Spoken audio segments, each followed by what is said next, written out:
You're joking, aren't you? It's the Teesside Chef.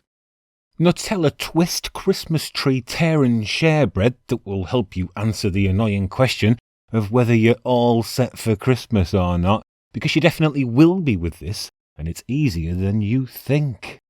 Nothing too complicated here, starting with 500 grams of all-purpose flour, 75 grams of sugar, half a teaspoon of salt, 7 grams or 1 standard sachet of dried yeast. Give that a little stir before adding 250 millilitres of lukewarm milk, 50 grams of melted and cooled butter, and a beaten egg. Easy recipe this one, a lot easier than untangling Christmas tree lights. I tried doing that the other day, and now I'm in prison for smashing the house up and resisting arrest. But before I'm dealt with by the justice system, I have to say once you've brought the dough together into a smooth mass, let it sit for 10 minutes or so to absorb all that moisture that we've added before carrying on mixing, or kneading if you're doing it by hand. Now, depending on the size of egg you've used, you might need to add a little more flour to bring the whole thing together properly, but try not to add too much at this stage so you don't dry out the dough. With a little patience, which in hindsight I should have exercised while erecting my own Christmas tree, you should find that the dough will come together after another 10 minutes of kneading or mixing. I'm oiling a clean bowl generously to house my dough before leaving for the first proof. It might take a little longer than a normal bread dough will take, weighed down as it is with all that butter and egg, but after covering and leaving in a warm place for 90 minutes to 2 hours maybe, you should find that it has doubled in size, much like a post-holiday waistline, or more likely, your post-Christmas credit card debt. Just gathering the dough here before forming into a flat circle on my work surface, and once the piece of dough is cut into 4, I'll have 4 handy triangles, which is a happy coincidence as that is the same shape as a Christmas tree. So I'll cover 3 of them and roll one out now, and the dough is quite easy to handle and shouldn't be too sticky at this stage, but perhaps a little flour will help keep everything moving, and as we've started with a triangular shape, we should definitely attempt to maintain that as we roll and shape.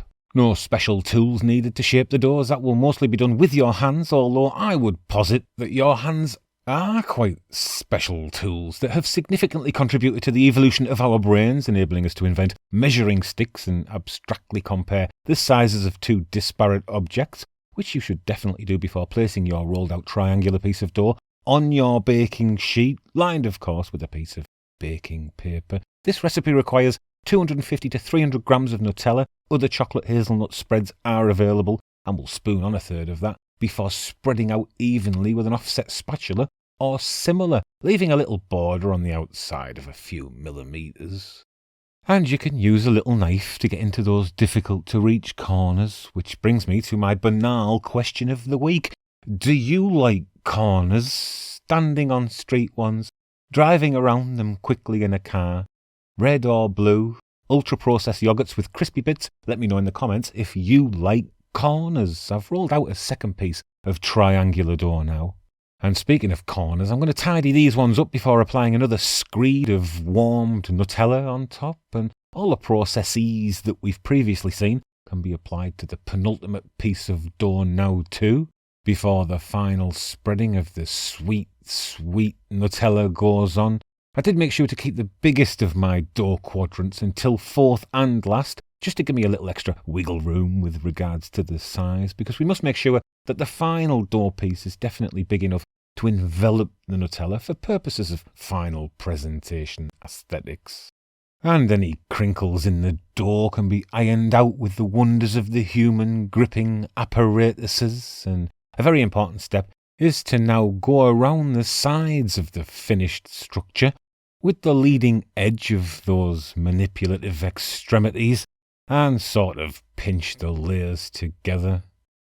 I'm going to make a mark in the middle at the base of my isosceles triangle for reasons that will become apparent, and those edges that I've pinched can now be cut off with a sharp knife, although I don't think humans have yet invented a knife sharp enough to cut cleanly through 4 layers of dough, so it will be necessary following those initial cuts to go around with a normal knife and finish the job before removing those raggedy edges. And then use that normal knife to just tidy up any bits that might be sticking out after surgery to leave a nice tidy Nutella-filled triangle that almost completely covers a standard-sized baking sheet. Now that little mark I made earlier is going to help me make an indent into the top of the triangle from top to bottom. And that will be my reference point to make 2 more tapered marks from the top that flare out about 3 centimetres either side of that anchoring mark. And beginning at the bottom, along those flared lines, I'll make another little mark every 3 centimetres up to the top. And I'll use those little indentations as a guide to go down the other side. After which I can then cut strips into the dough which will eventually become the branches of my Christmas tree.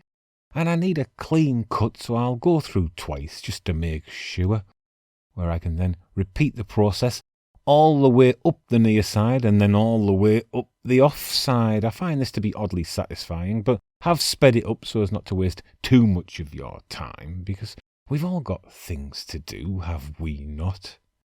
Oh, Christmas tree, how lovely are your branches, goes the grammatically incorrect song. And these branches are made lovely by being twisted now from the side twist towards the top, or up, I suppose, lifting each piece carefully first, turning over twice in the direction of the top of the tree. And as the branches get smaller, so too will your ability to twist them, but try to expose as much of the Nutella as possible to the viewer if you can. And as you climb the tree to the top, you'll find at some point that you can only turn the branches over once before they reach their torsional limit. And I like to then pinch the edges of the branches and turn them up slightly so the tree doesn't end up looking like a sad tree at the end.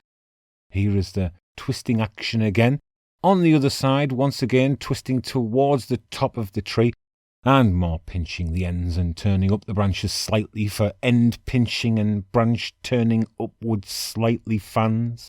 I'm going to cover now with oiled cling film and let that prove a second time in a warm place for 40 to 50 minutes until it has puffed up a fair bit. The only downside of this step is that the branches may have relaxed a little too much, so may need pinching and turning ever so slightly upwards again. The oven is going on now, 170 degrees Celsius, fan setting, and that's about 340 Fahrenheit.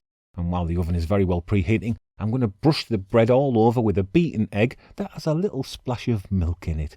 And if you're extra professional, you can let the first coat of egg wash dry a little before applying a second coat. I have some pearl sugar here that I will sprinkle generously down the central spine of the bread first, and then atop the branches to remind us of the snow we used to get at Christmas before the climate apocalypse. And the bread must now be baked for around 20 minutes until it has a deep golden colour and has risen nicely. You can now brush this with a little oil or melted butter to give a lovely varnished shine if you like, but I'm going to instead choose to decorate with peanut M&Ms, or the sugar-coated peanut crispy treats are available. Oh, it's a Christmas miracle. And as I pull off the bottom branch, you're probably thinking, that's not a tree shape, because where's the trunk, you lunatic? To which I will reply, the bottom branches are for the chef. Chef's privilege. There's your tree shape. You can also check the quality of the bake this way before serving. This is how the pros do it. Merry Christmas, everyone, and I'll see you next time, eh? Ta-ra.